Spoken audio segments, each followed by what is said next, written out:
विचार का हेतु ईश्वर, वेद, गुरु और स्व अंतःकरण, इन चारों की कृपा से होता है। ईश्वर की कृपा क्या है? मानव जन्म मिलना, ये ईश्वर की कृपा। वेद की कृपा, परंपरा से ज्ञान के ये जो ग्रंथ हैं, ये देखो,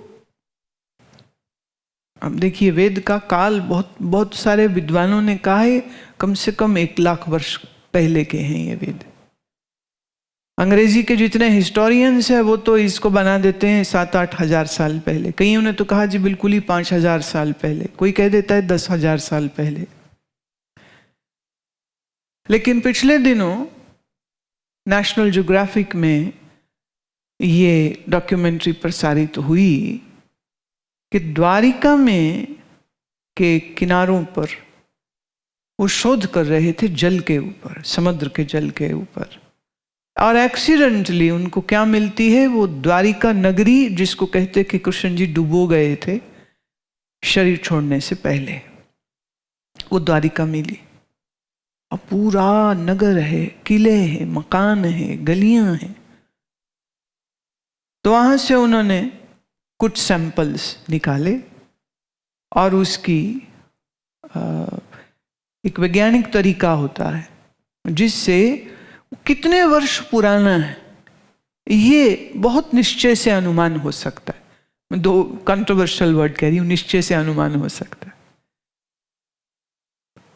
प्रोसेस 99.9% एकदम करेक्ट है। तो उन्होंने रिजल्ट ये निकाला है कि ये जो सैंपल वो समुद्र के नीचे से लाए हैं वो कम से कम नहीं तो 35,000 साल पुराना है। अब अगर उस द्वारिका को हम 35,000 वर्ष पुराना माने तो रामचंद्र जी उससे पहले हुए, और वामन अवतार उससे पहले, हिरण्याक्ष के समय पर जो हुए नरसिंह अवतार वो उससे भी पहले, तो ये तो जाके लाखों वर्ष पुराना हो जाता है। यहां तो एक आपकी देखो ना, अखबार छपती है, सुबह की पढ़ी शाम तक रद्दी हो जाती। यहां ये वेद के वचन, ज्ञान के वचन, उपनिषद के वचन लाखों वर्षों से चले आ रहे हैं। और सोचिए ये वेद वचन हमारे पास ना होते, ज्ञान कैसे होता? तो वेद की भी कृपा है, और फिर कहा गुरु की कृपा है। ईश्वर ने मानव देह न दिया होता, वेद रूपी ज्ञान ना होता, अच्छा ये दोनों होते पर गुरु ही ना मिलते तो भी ज्ञान नहीं हो सकता था। अच्छा गुरु भी मिल गए